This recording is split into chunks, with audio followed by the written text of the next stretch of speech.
Hoy vamos a hablar del canto lírico, ese tipo de canto tan difícil de ejecutar, con una voz potente, cristalina, redonda, llena de armónicos y con una proyección sin precedentes. 38 años de estudio y todavía no lo logro encontrar el sonido ese.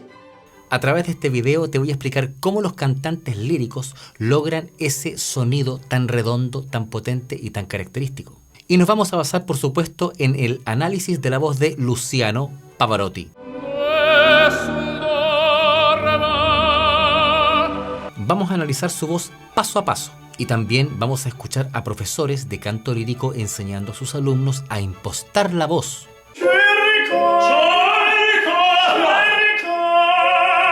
Claro que la mayoría de las veces en estas clases el alumno no entiende nada. Ahí sí va a sonar bien Mazalote. La finalidad de este video es demostrarte que el camino hacia el canto lírico es bastante largo, pero hermoso. Voy a lograrlo, seré un tenor, seré un tenor, seré un tenor. Es un camino que vale la pena recorrer y si tú eres uno de aquellos que quiere recorrerlo, entonces este video es para ti con mayor razón. Te invito entonces a recorrer este camino el día de hoy a través de este video.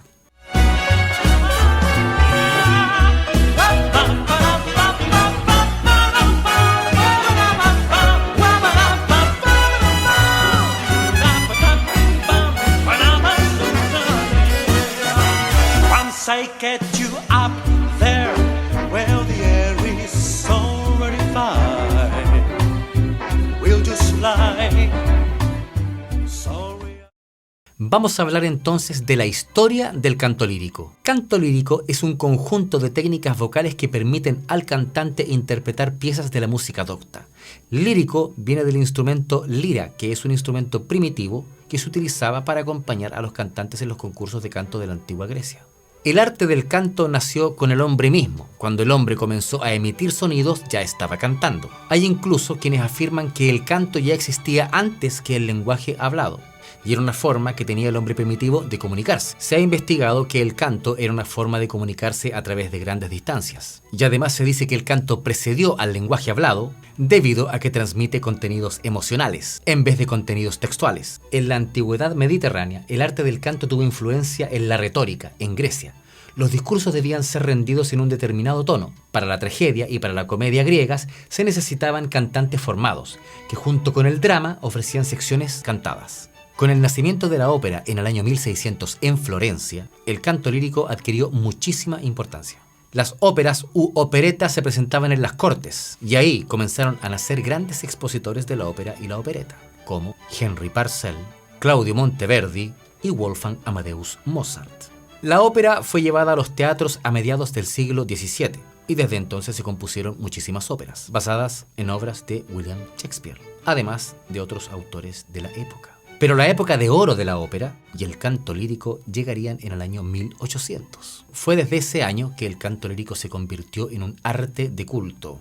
Muchos cantantes del siglo XX transitaron por este movimiento, pero todavía no tenían una técnica depurada. Y como no tenían una técnica depurada, evitaron transitar o impostar la voz a través del pasaggio y utilizaron una voz abierta, es decir, no utilizaban voz de cabeza, sino que hacían lo que producía un impacto en sus cuerdas vocales, porque no había una técnica depurada todavía. Entre estos ejemplos más notorios estuvo el cantante Giuseppe Di Stefano,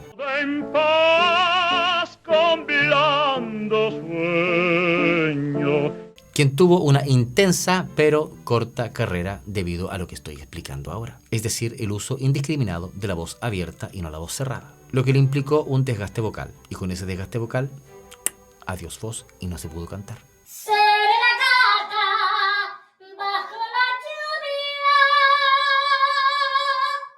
Sin embargo, otros cantantes que luego fueron muchísimos más destacados, como por ejemplo Luciano Pavarotti, del que vamos a hablar hoy,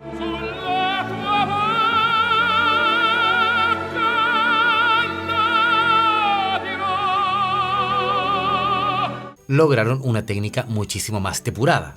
Es decir, comenzaron a cantar las partes agudas utilizando un poco más el pasaggio y lograron explotar al máximo el uso de los resonadores faciales.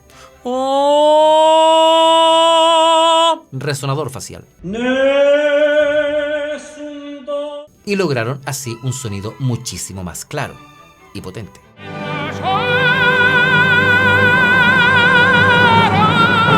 lo que permitió a estos cantantes continuar una carrera bastante larga porque no se dañaban la voz, ya que estaban utilizando una buena técnica de impostación vocal, es decir, estaban cuidando sus cuerdas vocales.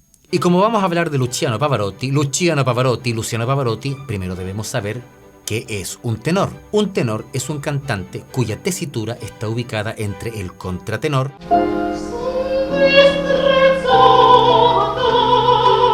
y el barítono.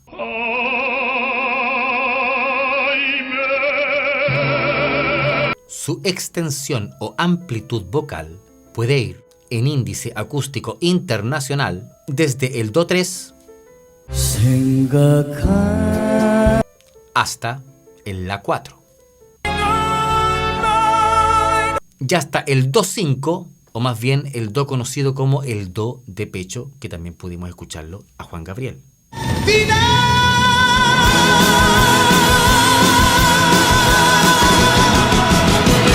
Ahora, ¿qué es la tesitura? La tesitura es el conjunto de notas comprendida entre la nota más baja y la más alta que puede interpretar un cantante. Ahora vamos a hablar un poco de la historia de Luciano Pavarotti y cómo comenzó en sus inicios. Nació el 12 de octubre de 1935, en las afueras de la ciudad de Módena. Luciano era hijo de Fernando Pavarotti, quien era panadero y tenor aficionado, y Adele Venturi, trabajadora en una fábrica cigarrera. Menos mal que a Luciano Pavarotti no se le ocurrió fumar porque si no, no habría podido cantar. Fue su padre quien estimuló a Luciano Pavarotti para que se dedicara al canto lírico. Luciano Pavarotti dice que su padre tenía una voz hermosa, cristalina, alta, potente, pero que lamentablemente no se quiso nunca dedicar al canto lírico profesional por los nervios. I'm really nervous, yeah. Sorry. Antes de ser tenor y cantante lírico, Luciano Pavarotti tenía un sueño, y era ser arquero de fútbol. Pero evidentemente que nunca se dedicó a ello, y Pavarotti pasó 7 años de entrenamiento vocal. El ídolo de Luciano Pavarotti, porque Luciano Pavarotti también tenía ídolos, era Giuseppe Di Stefano.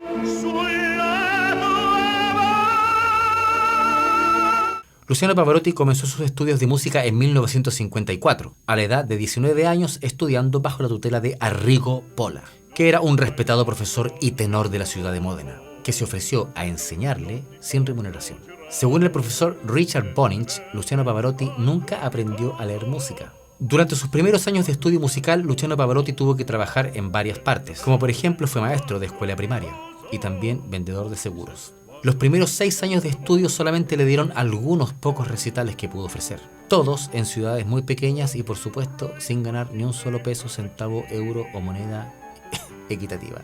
Hubo un tiempo en el que Luciano Pavarotti decidió dejar de cantar cuando le creció un nódulo en la garganta, lo que produjo un concierto totalmente desastroso.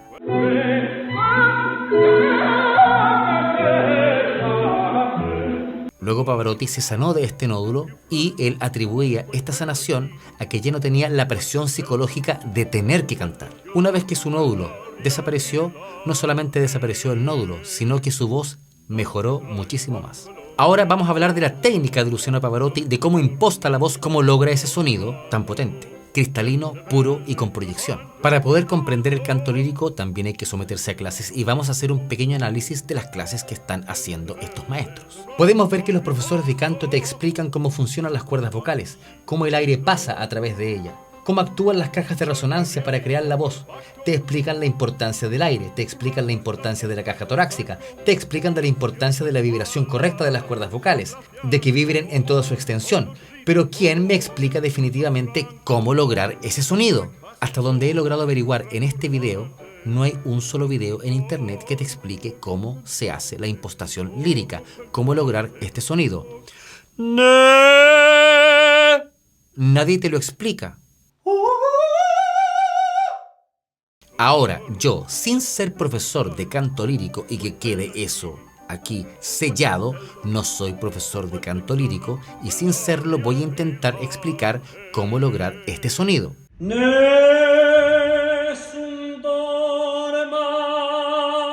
Tal vez para ciertas personas que no hayan hecho nunca clases de canto o no se dediquen al canto, lo que yo voy a explicar a continuación puede resultarle ridículo o incluso irrisorio, pero es la forma que yo tengo de poder expresar cómo trabajan las cuerdas vocales y la impostación en la voz para poder lograr ese sonido redondo.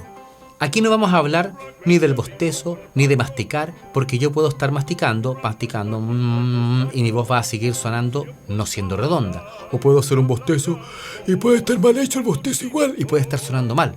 ¿Cómo logro? ¿Cómo logro ese sonido? ¿Cómo se logra? Lo que yo te podría decir es lo siguiente. Lo primero es estudiar cómo hablan los payasos.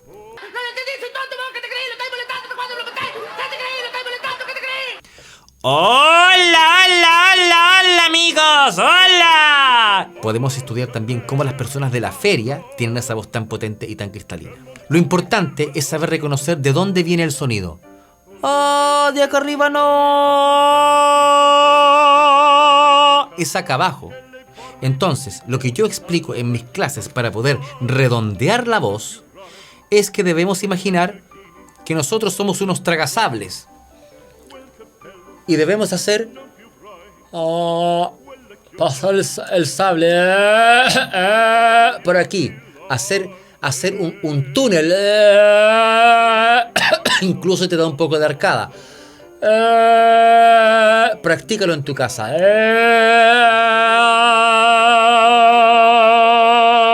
Y mantén esa impostación. La impostación es cómo colocas la voz. Esa es la forma de hacerlo. Si tú practicas lo que yo te estoy explicando aquí, de cómo hacer que este sable imaginario pase por tu garganta como un tubo, ese tubo va a ser el que va a proyectar tu voz.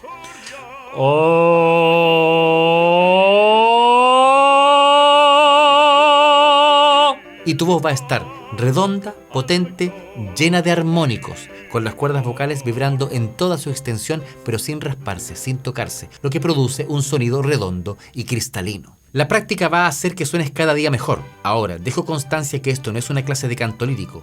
Esto es simplemente compartir mi opinión de cómo poder lograr ese sonido que nadie te explica. Espero que este video te haya ayudado un poco más a entender el canto lírico, a cómo impostar la voz, a cuánto se debe estudiar, a qué referentes debes mirar. Y antes de terminar este video te voy a dejar a Luciano Pavarotti calentando la voz con un simple ejercicio.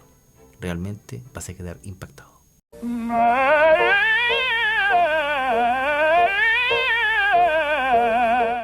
Un abrazo para ti y será hasta una próxima oportunidad.